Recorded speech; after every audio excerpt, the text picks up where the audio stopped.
ఇటీవల కురిసిన అకాల వర్షాల వల్ల దెబ్బతిన్న అరటి పంటలను వైఎస్ఆర్ కడప జిల్లా బద్వేల్ ఎమ్మెల్సీ డీసీ గోవింద్ రెడ్డి పరిశీలించారు.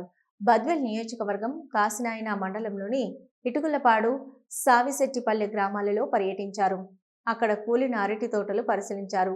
ఈ సందర్భంగా ఎమ్మెల్సీ డీసీ గోవింద్ రెడ్డి మాట్లాడుతూ 4 రోజుల క్రితం వీచిన గాలివానకు కాశీనయాన మండలంలోని అరటి తోటలు ధ్వంసమయ్యాయని, నిండు కాపుతో ఉన్న చెట్లన్నీ నేలపాలు కావడంతో రైతుల ఆవేదనకు గురయ్యారని ఆయన అన్నారు. ఇంత జరుగుతున్నా ప్రభుత్వం ప్రత్యేక చర్యలు తీసుకోకపోవడంతో మరింత బాధ కలిగిస్తుంది రైతులకని తెలిపారు. గాలులు, వర్షాలకు ఇటుకలపాడు పలు గ్రామాల్లో రైతులు విలవిలలాడుతున్నారని ఆయన ఆవేదన వ్యక్తం చేశారు. రైతుల బాధలను ఆలకించి రైతులకు అండగా ఉంటామని ధైర్యం చెప్పారు. అయితే ప్రభుత్వం తరపున పరిహారం తీసుకొచ్చేందుకు కృషి చేస్తామని ఆయన రైతులకు భరోసా కల్పించారు. ఈ కార్యక్రమంలో నియోజకవర్గం బూత్ కన్వీనర్ సమన్వయకర్త రమణారెడ్డి, మండల కన్వీనర్ హనుమంతరెడ్డి, జిల్లా secretary activate convener Prabhakar Reddy, sarpanch Seshaiah, Krishnareddy, Adinarayana Reddy, Nagasubbareddy, Narasimhareddy, Balaiah, జిల్లా విద్యార్థి విభాగం ఉపాధ్యక్షులు Sainarayana Reddy, YSR Congress party నాయకులు, రైతులు, గ్రామాల ప్రజలు పాల్గొన్నారు.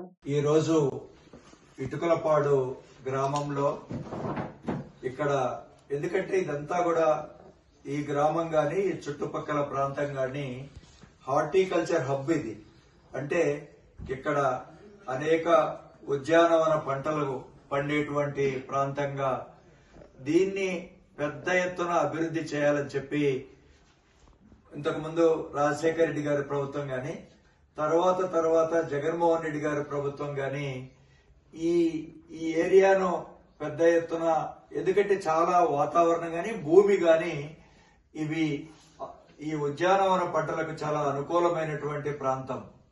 అందులో ఈ కాసినాయన మండలం, కలసపాడు, బీకోడూరు ఈ ఏరియా అంతా కూడా కొన్ని లక్షల ఎకరాలు ఉద్యానవన పంటలకు నిలయం. ఈటను పెద్ద ఎత్తున అభివృద్ధి చేయాలనేటువంటి ఉద్దేశంతో ఉన్నటువంటి విషయం. సో ఇక్కడ ముఖ్యంగా అరటి, అదేవిధంగా మిగతా సీజన్లోనే నెక్స్ట్ సీజన్ లో రైతులకు సరిగ్గా వాళ్ళకు రావాల్సినటువంటి నష్టపరిహారం ఇచ్చేటువంటి ఒక పకడ్బందీ వ్యవస్థను ఆయన ఏర్పాటు చేశారు. మళ్ళీ అది పూర్తిగా ఇప్పుడు దెబ్బతిన్నది. ఎందుకంటే ఈ క్రాపింగ్ వ్యవస్థ పటిష్టంగా జరగడం లేదు. అదేవిధంగా రైతులకు జరిగే నష్టపరిహారం కూడా సరిగ్గా అంచనా వేసేటువంటి వ్యవస్థ కూడా లోపభూయిష్టంగా ఈనాడు ఉంది కాబట్టి ఈ ఇబ్బంది జరుగుతా ఉంది. అందుకని జగన్మోహన్ రెడ్డి గారు చాలా సార్లు కూడా ఈ విషయంలో చెప్తూ వచ్చినారు.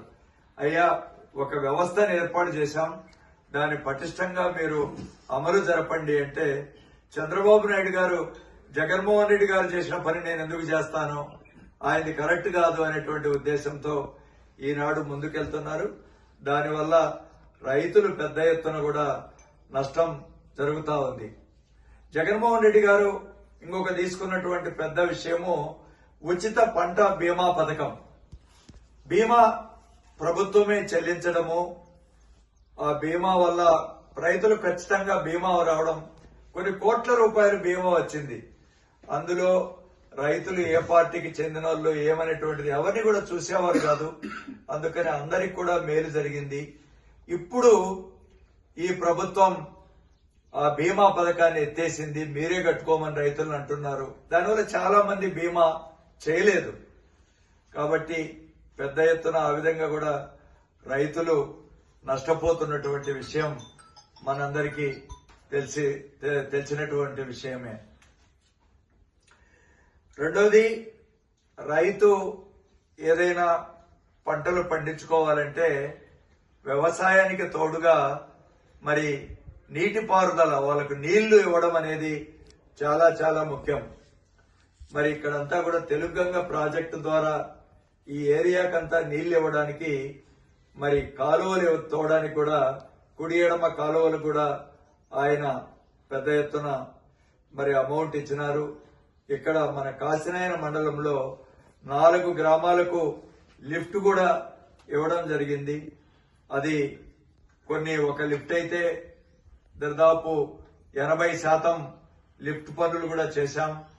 కానీ ఈ ప్రభుత్వం ఆ లిఫ్ట్ ఆ కాంట్రాక్టర్లకు ఆ డబ్బు కూడా ఇవ్వకుండా ఆపు చేసినట్టు ఆపడం వల్ల మరి దానివల్ల కూడా పెద్దగా రైతులు నష్టపోతున్నారు. ఎందుకంటే ఈ పంటలకు అరటి లాంటి పంటలకు నీళ్లు చాలా అవసరం. కాబట్టి బ్రహ్మసాగర్ నీళ్లు ఈ ప్రాంతంలో దాదాపు ఒక 5,000 ఎకరాలకు మరి లిఫ్ట్ ద్వారా నీళ్లు ఇచ్చేటువంటి పథకాలు వరికుంట దగ్గర నుంచి ఇక్కడ సావిచెట్టుపల్లి, అదే ఇటుకలపాడు, మరి అదేవిధంగా మిగతా అనేక గ్రామాలు నాయనపల్లి, ఆకులనారాయణపల్లి అనేక గ్రామాలు 5,500 ఎకరాలకు పెద్ద ఎత్తున నీళ్లు ఇవ్వగలుగుతాం. ఆ లిఫ్ట్ స్కీమ్ కూడా కంప్లీట్ గా ఈ రాష్ట్ర ప్రభుత్వం అది జగన్మోహన్ రెడ్డి గారు శాంక్షన్ చేసినారు. మేము ఎందుకు ఇవ్వాలి అనేటువంటి ఉద్దేశంతో ఈ ప్రభుత్వం ఆ స్కీమ్ ను పక్కన పెట్టినటువంటి విషయం కూడా ఈ సందర్భంగా తెలియజేస్తున్నాం. కాబట్టి ఓవరాల్ గా ఈ ప్రాంత రైతులను ఆదుకోవాలి అంటే ఒక పకడ్బందీగా జగన్మోహన్ రెడ్డి గారు గ్రామ ప్రాంతాల్లో వ్యవసాయానికి ఒక పటిష్టమైనటువంటి ఒక పరిపాలనను ఏ విధంగా ఏర్పాటు చేశారో దాని అంతా కూడా మరి కట్టుదిట్ట మరి చాలా జాగ్రత్తగా మరి ఈ ప్రభుత్వం చేయాలి. అదేవిధంగా ఈ లిఫ్ట్ ఇరిగేషన్ స్కీమ్స్ అన్ని కూడా తొందరగా పూర్తి చేయాలి. మరి ఇక్కడంతా కూడా కరువు ప్రాంతం. నిజానికి తెలుగుగంగ ప్రాజెక్టే లేకపోతే ఇక్కడ వర్షాలు ఎప్పుడు వస్తాయో తెలియదు. నిజానికి తెలుగుగంగ ప్రాజెక్టు వల్లనే ఈ గ్రామాల్లో ఇప్పటికి కూడా మొన్న పంటను ఒక విధంగా రక్షించుకోగలుగుతున్నారు. కాబట్టి ఆ వ్యవస్థను కూడా ఇక్కడ పెద్ద ఎత్తున చేయాల్సినటువంటి అవసరం ఎంతైనా ఉంది. నేను తెలుగుదేశం నాయకులకు కూడా విజ్ఞప్తి చేస్తున్నాను. మీరు రాజకీయాలకు అతీతంగా ఈ ప్రజలకు, ఎందుకంటే మీకు అధికారం ఇచ్చారు ప్రజలు, ఇచ్చినటువంటి అధికారాన్ని మీరు ప్రభుత్వం దృష్టికి తీసుకుపోయి ఈ ప్రాంత ప్రజలకు మీరు ఎలాంటి మేలు చేస్తారో ఆ మేలు చేయాల్సినటువంటి బరువు బాధ్యత మీ మీద ఉంది. మీరు ఏ విధంగా ముఖ్యమంత్రి గారికి కానీ మిగతా మరి రాష్ట్రంలో ఉండే మిగతా మంత్రులకు కానీ మీరు వాళ్ళని ఇంప్రెస్ చేపించి ఈ ప్రాంత రైతులను ఆదుకోవాలి. వీళ్ళకి నష్టపరిహారం ఏదైతే ఉందో ఇది మీరు అతి తొందరలో మీరు ఎంత తొందరగా ఈ పరిహారం ఇస్తారు. ఇప్పుడు జగన్మోహన్ రెడ్డి గారు వితిన్ 5 నెలలు 6 నెలల్లో నష్టపరిహారం ఇచ్చేవారు. మీరు కూడా ఆ విధంగా నష్టపరిహారం తొందరలో ఈ రైతులకు ఇవ్వాలని చెప్పి కూడా నేను విజ్ఞప్తి చేస్తున్నా. నిజానికి మీరిచ్చే పరిహారం దేనికి కూడా సరిపోదు. ఒక్కొక్క ఎకరాకు 1,50,000 రూపాయల దాకా ఖర్చు అయింది అరటి తోట. మీరు మరి ఇచ్చే పరిహారం మీరిచ్చే కొంచెం పరిహారమైనా ఎక్కువగా పరిహారం ఇవ్వాలి, కరెక్ట్ గా ఇవ్వాలి, అది కూడా తొందరలో ఇవ్వాలని చెప్పి నేను ప్రభుత్వానికి మరి ప్రెస్ ద్వారా మీ ద్వారా నేను విజ్ఞప్తి చేస్తున్నాను. Thank you very much.